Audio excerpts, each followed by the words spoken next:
Bench ने जो हुकूमत की तरफ से और मुस्लिम लीग नून पीपल्स पार्टी की जानिब से रिव्यू की दरखास्तें दायर की गई हैं मखसूस नशस्तों के मामले में, उसकी कार्रवाई आज शुरू हुई। एक तरह से बाज़ाब्ता तौर पर आज पहला दिन था कार्रवाई का, और हमारे सुन्नी इत्तेहाद काउंसिल के वकील जनाब फैसल सिद्दीकी साहब ने बेंच की तश्कील पर उनकी जो इतराज़ात वाली दरखास्त थी उस पर आज कार्रवाई हुई है। 1.5 घंटा मैं वाज़ेह कर दूँ कि वो इतराज़ात हैं क्या। ये अहम बात है। देखिए, हमारी अदालतें किसी कायदे और कानून के तहत चलती हैं। ये अदालतें कोई जरगा नहीं है, किसी दरख्त के नीचे बैठे हुए बुज़ुर्ग नहीं हैं जिन्होंने कोई फैसला करना है अपने किसी सोच के मुताबिक। उन अदालतों ने कानून के मुताबिक चलना है, कायदे के मुताबिक चलना है, उसूलों के मुताबिक चलना है। एक उसूल जो रिव्यू के हवाले से मुसल्लम है, सदियों से मुसल्लम है पूरी दुनिया में, तो ये है कि रिव्यू का मामला जो है कम अज़ कम उतने नंबरों पर मुश्तमिल बेंच सुनेगा जिसने पहले फैसला किया था, जितने नंबर की। अगर पहला बेंच 13 मेंबरान पर मुश्तमिल था तो रिव्यू का बेंच भी कम अज़ कम 13 मेंबरान पर मुश्तमिल है। अब हुआ यूँ कि जब इस मामले की पहली सुनवाई हुई उस दिन जस्टिस आयशा मलिक और जस्टिस उद्दीन अब्बासी साहब ने यह फैसला दिया कि ये ऐसा मामला है जिसमें सिरे से रिव्यू बनता ही नहीं है।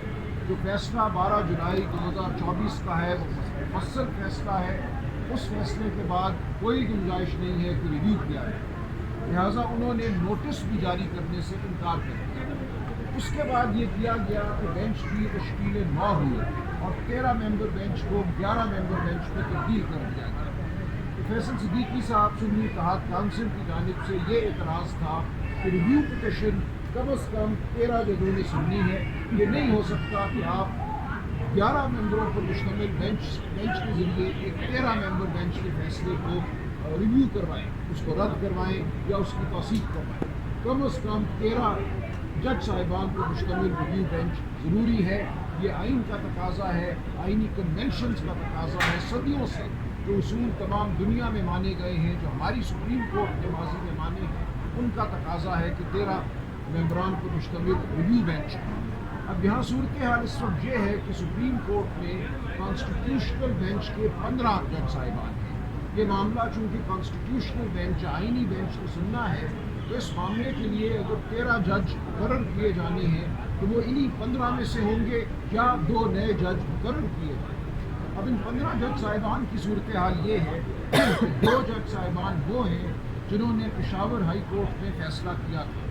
उसी फैसले के खिलाफ अपील आई थी सुप्रीम कोर्ट में, जिस अपील में 12 जुलाई 2024 को हमारे हक़ में फैसला था। अब 15 में से अगर वो 2 जज साहिबान निकाल दिए जाए तो बाकी 13 जज रह जाते हैं।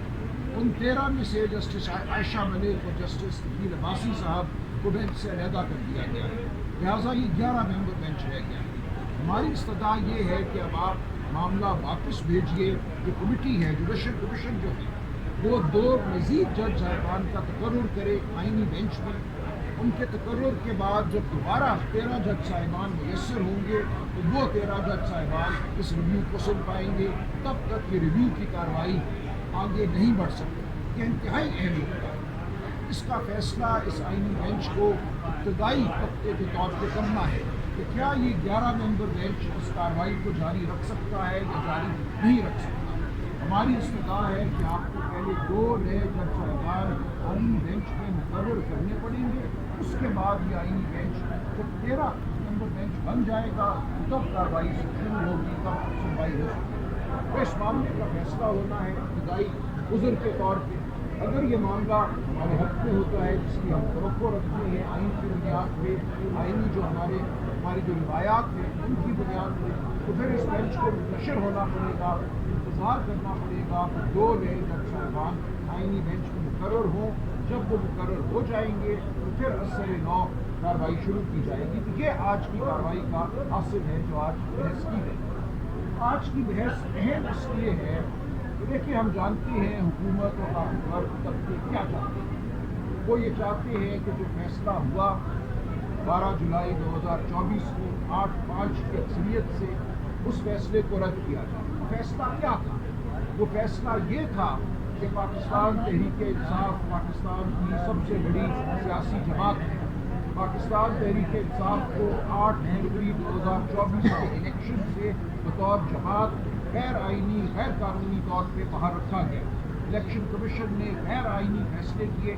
ان فیصلوں کی بنیاد پہ یہ قرار دیا گیا کہ پی ٹی آئی کے حمایت یافتہ امیدوار آزاد امیدوار تصور ہو. ان کو آزاد امیدوار تصور کر کے الیکشن کمیشن نے مخصوص نشستیں پی ٹی آئی کو دینے سے انکار کیا. اور اس کا نتیجہ یہ ہوا کہ اب پختونخوا اسمبلی میں وہ جماعت جس کے پاس 3 یا 4 صوبائی نشستیں ہیں جیتی ہوئی اس کو 10-12 مخصوص نشستیں جو ہیں وہ دے گی. تو یہ مکمل طور پہ غیر نمائندہ پارلیمان غیر نمائندہ صوبائی اسمبلی کا وجود جو ہے وہ حاصل کرنے کی کوشش کی ہے. ہمارا عذر یہ ہے کہ مخصوص نشستیں کوئی دین کی نشستیں نہیں ہیں. ان کا تعلق پاکستان کے عوام کے حقوق سے ہے. پاکستان کے عوام نے اگر پی ٹی آئی کو ووٹ کیا جس کو 12 جولائی 2024 کی ججمنٹ میں مانا گیا کہ پہلے بیٹ کا سمبل چھیننا اور اس کے بعد اس بیٹ کے سمبل کو چھیننے کے نتیجے میں پی ٹی آئی کو الیکشن سے باہر کرنا اور یہ کہنا کہ پی ٹی آئی کے حمایت یافتہ امیدوار آزاد امیدوار ہے، یہ سب ایک غیر آئینی عمل تھا. 8 جج صاحبان نے 12 جولائی 2024 کو باشفاف الفاظ میں کہا کہ پاکستان کے عوام کا حق چھینا گیا ہے، جمہوریت پر حملہ کیا گیا ہے. جمہوریت کا تقاضا ہے کہ پی ٹی آئی کو تسلیم کیا جائے پارلیمانی جماعت کے طور پر. اور جب ہم پی ٹی آئی کو تسلیم کرتے ہیں بطور آئینی جماعت اس کی 90 نشستیں بنتی ہیں یا 80 نشستیں بنتی ہیں تو 80 نشستوں کے تناسب سے اس کو خواتین اور غیر مسلموں کی جو مخصوص نشستیں ہیں وہ دی جائیں گی. اگر ایسا ہوتا ہے تو پی ٹی آئی اب بھی اور اس کے بعد بھی پارلیمان کی سب سے بڑی جماعت بن کے ابھرتی ہے.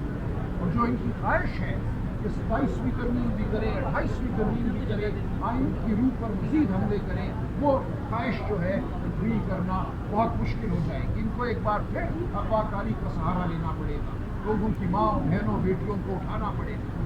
تو ان کی خواہش یہ ہے کہ ایک بار تو یہ کر لیا انہوں نے 26ویں آئینی ترمیم کی، اب بھی چاہتے ہیں کہ ہم سے مخصوص نشستیں لے کر ایک مصنوعی 2/3 اکثریت پیدا کرے پارلیمان میں. اس مصنوعی 2/3 اکثریت کے ذریعے 27ویں اور 28ویں ترمیم کریں جس سے آئین میں جو بچا کچا کہوں گا انصاف کا عنصر ہے، شرافت کا عنصر ہے، اصولوں کا عنصر ہے، اس کو بھی خارج کر دیا جائے.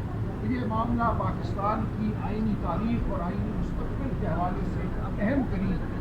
لہٰذا آج جو ہم نے عذر اٹھایا ہے یہ کوئی صرف عذر برائے عذر نہیں ہے.